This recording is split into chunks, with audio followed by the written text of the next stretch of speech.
जय हिंद बच्चों आज के इस वीडियो में हम आपको सिखाने वाले हैं कि कल्पित माध्य विधि द्वारा किसी भी आंकड़े का माध्य कैसे निकाला जाता है। तो इस वीडियो के अंदर बहुत ही सरल तरीके से हम आपको पूरा कल्पित माध्य विधि सिखा देंगे, जिसको इंग्लिश में एज्यूम्ड मीन मेथड कहते हैं।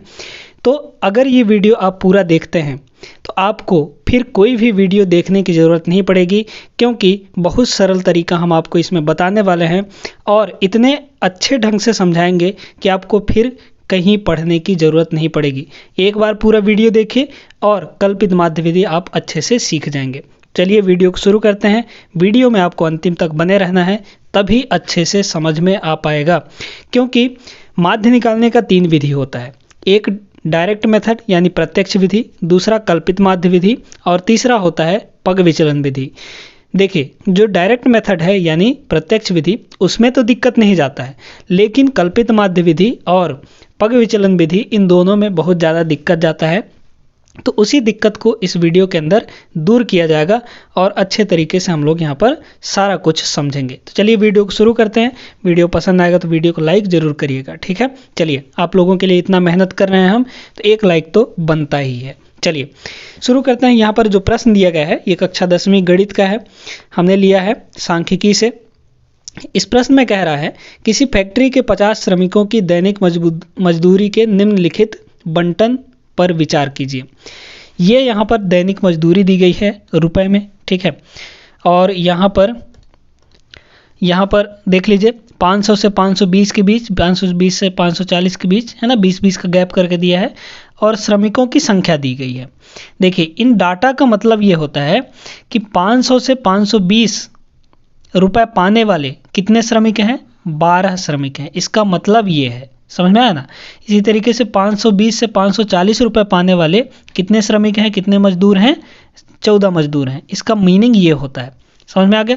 अच्छा, एक उपयुक्त विधि का प्रयोग करते हुए इस फैक्ट्री के श्रमिकों की माध्य दैनिक मजदूरी निकालनी है। यहाँ पर माध्य निकालना है इस आंकड़े का। तो चलिए शुरू करते हैं। ध्यान से देखते जाइए कैसे कैसे हम यहाँ पर सारा कुछ करने वाले हैं, ठीक ना। देखिएगा, सबसे पहले ये जो 2 लाइन दिया रहता है इसको आपको लिख लेना है। ये जो दैनिक मजदूरी दी गई है इसको हम यहाँ पर, इसमें देखिए कॉलम बनाना पड़ता है ना। तो पहला कॉलम हमारा क्या हो गया? दैनिक मजदूरी का। ये दोनों कॉलम आप लोग लिख लीजिए, ठीक है। तो हम यहाँ पर क्या लिखेंगे? पहला कॉलम है ना, पहला कॉलम में हम क्या बनाएंगे? दैनिक मजदूरी, समझ जाइएगा इसको, है ना। दैनिक मजदूरी छोटा छोटा ही कॉलम बनाएंगे। और दूसरा कॉलम हम क्या कर लेते हैं? श्रमिकों की संख्या, श्रमिकों की संख्या है ना, श्रमिकों की संख्या। चलिए, यहाँ पर जो संख्या है उसको हम लोग फ्रीक्वेंसी कहते हैं, यानी बारंबारता कहते हैं। और बारंबारता को हम लोग दर्शाते हैं किससे? F से। तो इसको ध्यान रखिएगा, जब भी संख्या की बात हो तो वो हमको फ्रीक्वेंसी दिया रहता है, यानी F दिया रहता है। इसको हम लोग FI कहते हैं। समझ में आया कि नहीं? चलिए, अब इनको हम लोग यहाँ पर लिख लेते हैं। देखिए, दैनिक मजदूरी जो दिया गया है उसका वर्ग अंतराल, देखिए ये जो दिया है ना, रेंज दिया गया है 500 से 520 के बीच, इसको हम लोग वर्ग अंतराल कहते हैं, ठीक ना। तो पहला क्या है हमारा? 500 से, ध्यान से देखते जाइएगा, 500 से 520। दूसरा हमारा क्या है? 520 से 540 है ना, 540। तीसरा हमारा क्या है? 540 से 560, ठीक है। फिर इसके बाद चौथा हमारा है 560 से 580 है ना, यही तो दिया है। फिर इसके बाद 580 से 600। अब इनका देखिए, श्रमिकों की संख्या कितनी कितनी दी गई है यहाँ पर? तो इसमें दी गई है 12, ठीक है, ये 12 है। फिर इसके बाद है 14, इस रेंज में 14 है। फिर इसके बाद है हमारा 8, फिर इसके बाद है 6 और फिर इसके बाद है 10, ठीक है। तो ये हो गया हमारा फ्रीक्वेंसी यानी बारंबारता। अब देखिए, अब हमको निकालना पड़ता है XI कैसे निकलता है? गौर से सुनिएगा। देखिए, अब हम इसको थोड़ा सा ऊपर करते हैं और आपको थोड़ा सा ढंग से समझाते हैं, ठीक है। देखते जाइएगा। देखिए, हमको अब निकालना है बच्चों XI निकाले बिना हमारा काम नहीं चलता है। अब XI कैसे निकलता है? ध्यान दीजिएगा। जो हमारा वर्ग अंतराल दिया रहता है ना, उनके बीच का होता है हमारा xi। जैसे यहाँ पर क्या है, 500 से 520 है ना, 500 से 520, तो इन दोनों के बीच में मध्य में कौन सी संख्या आएगी, तो हम कहेंगे 510 आएगा। ठीक है, अब इस 510 को निकालेंगे कैसे, ये भी सुन लीजिए। क्या करना है आपको, अगर xi निकालना है तो इन दोनों को जोड़ के 2 से भाग कर देना है। देखिए 500 और 520 को जोड़ेंगे तो ये हो जाएगा 1020 है ना, 1020, और इसको 2 से भाग देंगे तो ये हो जाएगा हमारा 510 है ना। तो आप ऐसे भी बता सकते हैं कि इसके बीच का क्या होगा, 500 से 520 में क्या आएगा, 510 आएगा। इसी तरीके से 520 और 540 के बीच में 530 आएगा है ना। और अगर नहीं निकालते बन रहा है डायरेक्टली, तो आप क्या करिए, बीच का निकालने के लिए दोनों को जोड़ के 2 से भाग कर देना है। ठीक है, तो आ जाएगा आपका xi। चलिए अब यहाँ पर फटाफट इसको लिख लेते हैं हम लोग। तो पहला क्या हो जाएगा बच्चों, पहला हो जाएगा हमारा 510 है ना, 510। फिर उसके बाद दूसरा क्या हो जाएगा, ये हो जाएगा 530। फिर इसके बाद अब 20-20 बढ़ाते जाइए, क्योंकि 20 इसमें गैप हमको पता है ना, तो इधर भी 20-20 बढ़ते चला जाएगा, यानी ये हो जाएगा हमारा 550, 550। फिर आगे 570, फिर आगे 590। ठीक है, देख लीजिए 580 और 600 के बीच में 590 ही तो होगा। अब यहाँ पर जो हमारा प्रत्यक्ष विधि होता है, चूंकि हमको प्रत्यक्ष विधि लगाना नहीं है, प्रत्यक्ष विधि तब लगाया जाता है जब आंकड़े छोटे छोटे दिए रहते हैं, लेकिन इसमें क्या है, आंकड़ा बड़ा दिया गया है। जैसे देख लीजिए यहाँ पर 510, 530, ये बड़ी संख्या है, तो आपको प्रत्यक्ष विधि नहीं लगाना है। इसमें क्या करना है, कल्पित माध्य विधि आपको लगाना है। अब कल्पित माध्य विधि में करते ये हैं बच्चों कि इस xi में से बीच वाले को, या फिर आप किसी को भी मान सकते हैं, लेकिन जनरली क्या करते हैं, बीच वाले को हम एक माध्य मान लेते हैं। तो चलिए बीच में हमारा क्या है, 550 है, इसको हम एक माध्य मान लिए, यानी a हमने कल्पित माध्य मान लिया इसको। ठीक है, अब आगे गौर से सुनिए। अब हमको क्या करना है, हमको di निकालना है। di कैसे निकलेगा बच्चों, di निकलेगा यहाँ पर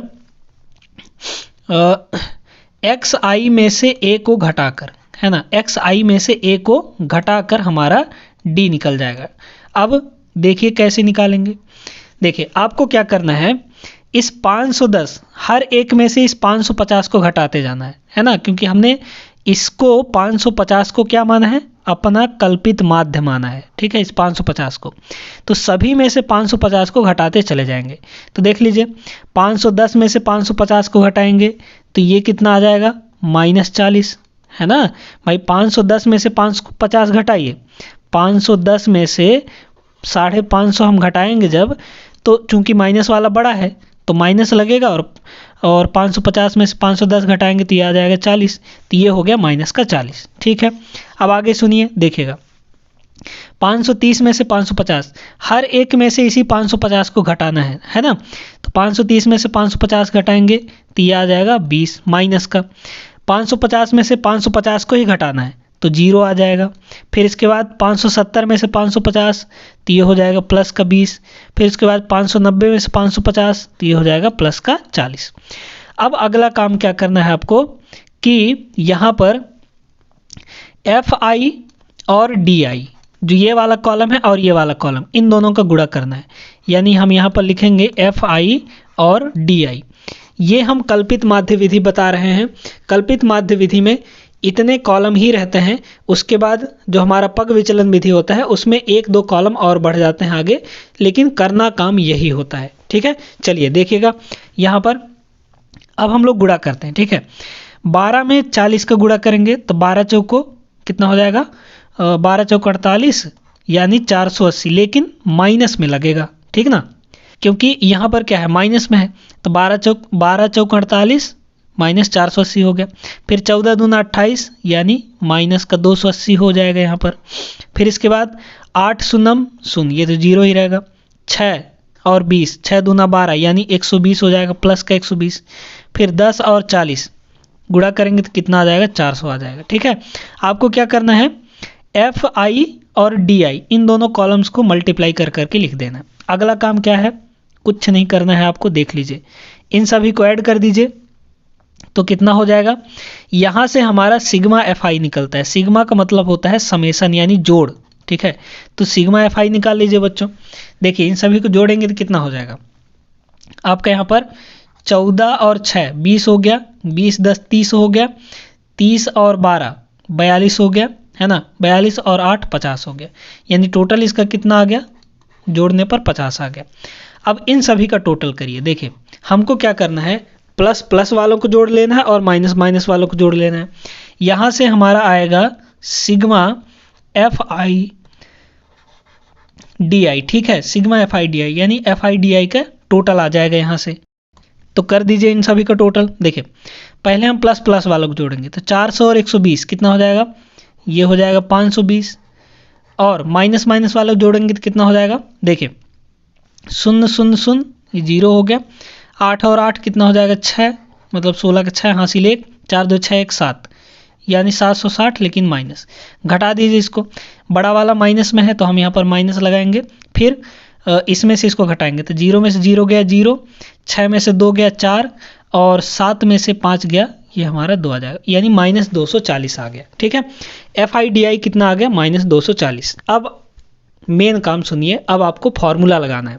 ठीक है, किसका, कल्पित माध्य विधि से माध्य निकालने का जो फॉर्मूला होता है, कल्पित माध्य विधि से माध्य निकालने का जो फॉर्मूला होता है बच्चों, वो होता है A plus sigma F I D I बटा सिग्मा एफ आई। ये होता है हमारा क्या फॉर्मूला, माध्य निकालने का। किस विधि से, कल्पित माध्य विधि से। ठीक है, ए क्या है यहाँ पर, ए देख लीजिए, जो हमने कल्पित माध्य माना था वो ए है। सब का मान रख दीजिए, आपका माध्य निकल कर आ जाएगा। देखिए ए का मान कितना है, 550। ठीक है, फिर यहाँ पर प्लस, इसका मान कितना है, माइनस 240, है ना, तो यहाँ पर लिखेंगे माइनस 240 बटे सिग्मा एफ आई का मान कितना है, 50। कुछ मत करिए, इसको हल कर लीजिए, देख लीजिए कितना आ जाएगा ये, है ना।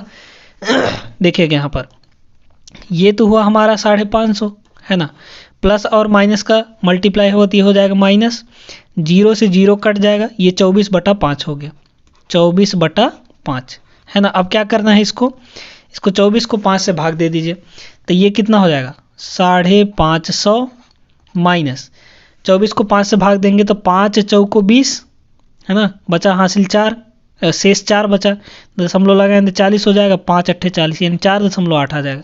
550 में से 4.8 घटाएंगे तो ये हो जाएगा 545.2। कैसे घटाए हैं देख लीजिए, हमारे पास 550 है ना, और घटाना क्या है, 4.8 को घटाना है। यहाँ पर आप दशमलव लगा के 1 0 कर सकते हैं। घटाइए इसको, ये हुआ 10 में से 8 गया 2, है ना, फिर यहाँ पे बचेगा 9, तो 9 में से 4 गया, ये हो जाएगा 5, है ना, फिर यहाँ पे बचा होगा 4 क्योंकि हासिल ले लिए थे, तो 4 का 4 उतर आया और ये 5 हो गया, यानी 545.2 आ जाएगा। ठीक है, समझ में आ गया यहाँ पर। चलिए, तो 545.2 रुपए, है ना, रुपए, ये क्या आ गया हमारा, माध्य दैनिक मजदूरी आ गया x। ठीक है, x बार, माध्य को हम लोग x बार से दर्शाते हैं। यही आपका आंसर हो जाएगा बच्चों। देखिए कितनी आसान तरीके से हमने यहाँ पर आपको बताया हर एक चीज़। ठीक है, चलिए, तो उम्मीद करते हैं कि आपको सारा चीज़ समझ में आ गया होगा। अगर नहीं समझ में आया तो एक बार वीडियो को फिर से देख लीजिए, हर एक चीज़ डिटेल में समझ में आ जाएगा। और जितना ज़्यादा आप प्रश्न प्रैक्टिस करेंगे उतना ज़्यादा आपको अच्छे से बनते चला जाएगा। ठीक है ना। चलिए, तो आज की इस वीडियो में मज़ा तो आया होगा ज़रूर, है ना। तो वीडियो अगर पसंद आए तो वीडियो को लाइक कर दीजिए और चैनल को ज़रूर सब्सक्राइब कर लीजिए। अपने दोस्तों के साथ शेयर कर दीजिए इस वीडियो को जितना हो सके, फेसबुक पर, व्हाट्सएप पर, जहाँ भी हो, है ना, शेयर कर दीजिए। चलिए फिर मिलेंगे हम लोग अगले वीडियो में। तब तक आप लोग सभी अपना ख्याल रखिएगा, पढ़ाई लिखाई ढंग से करते रहिएगा। बोर्ड परीक्षाएं नज़दीक हैं, तैयारी करिए, है ना। चलिए फिर मिलते हैं अगले वीडियो में, तब तक के लिए विदा दीजिए। जय हिंद।